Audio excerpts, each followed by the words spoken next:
maybe, in bricks and mortar, that they really need to be moving in a different direction. The benefit of being DTC and online is that you get to learn your customer, you get to learn their buying habits, who they are, where they're based, what they connect with. You can literally have direct measurables. And so when you're opening your own stores, which is the next frontier for us, it allows us to take all of this knowledge that you learn online and bring it offline. And then the converse of that is that when you do it the right way, you learn everything that's going on in store, and you can tailor it to your website that much more. So it's just this amazing experience where you build a full world where there's no wall that kind of separates anything, and it's just a fluid environment.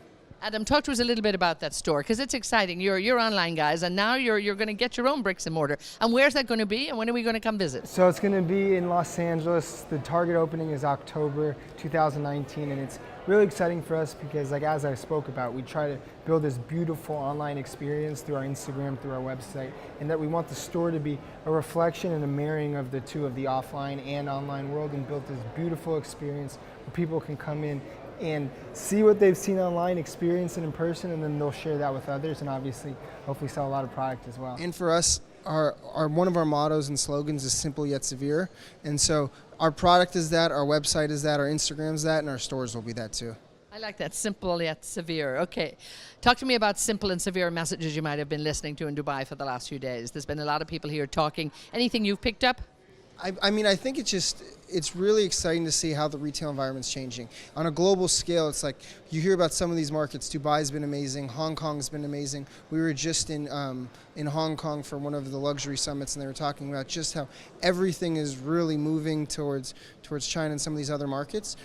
So it's an exciting time because as a brand that's based in downtown LA, we've been US focused, but we have a lot of like different footprints across the globe. So it's an exciting time to see how the world is honestly becoming smaller, and brands are looking at it from a big global perspective.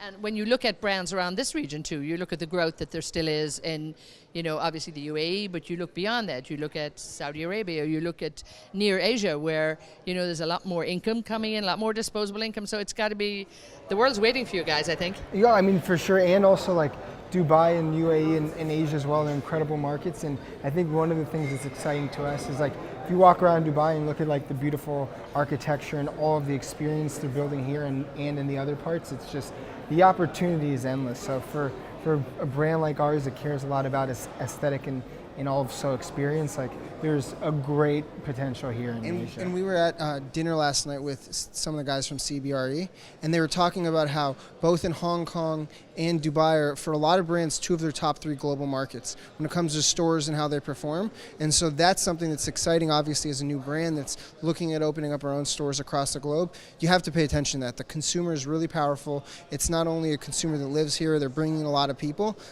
So it's just an exciting time. And I think there's a lot of things that are beneficial from being at a conference like this and having people all across the world kind of congregating and talking about what they're seeing, and you just get to learn a lot of things.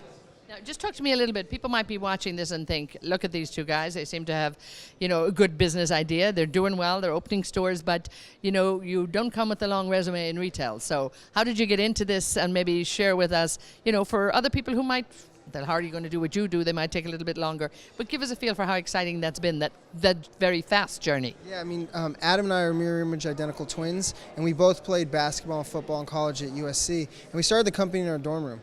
And really it came out of what we felt was not only just a want, it was a need. And we felt like the fact that we were new and we didn't have any experience, so to speak, it allowed to give us a new vantage point. It allowed us to look at something and use our inexperience as a benefit. And when it came to designing the products, our positioning within the market, we created the luxury performance category. It really allowed us to stand out and be really unique within 2 amazing markets. And we've had a lot of quick growth, and I think it's because we've stood for something as a brand. There's authenticity, there's credibility in the fact that we were collegiate athletes, and we haven't deviated from what our vision was. That's been something that's been really important and really core to the business, is that we've stayed true to our mission and everything we've looked to create, and the consumer responds in a really big way. And when you look at manufacturing and resourcing and all of that, I mean, what work did you put in that? Did you get some advice, or where are you doing all that? So it was incredibly difficult in the beginning. For the first, I want to say 5 years, we did it independently with consultants that we would find, which made it very challenging. We did it, but it was challenging. But now, as we spoke about on stage, we're partners with the largest sourcing and manufacturing company in the world. So our supply chain has gotten incredibly efficient, and the way we're able to do things on a global scale because of these big partners has been amazing. So that's something that you could always hope for. You can't start day one with that, especially if you don't have unlimited resources. But now it's a huge asset to us. And a huge part of that is that we said that we always outsource commodity functions and keep the creative, the design, the stuff that makes us special internally. So we've invested in people that really believe in the brand, are extremely talented, and more than anything are passionate, and that really makes it so that we can be a lot more efficient, a lot more effective,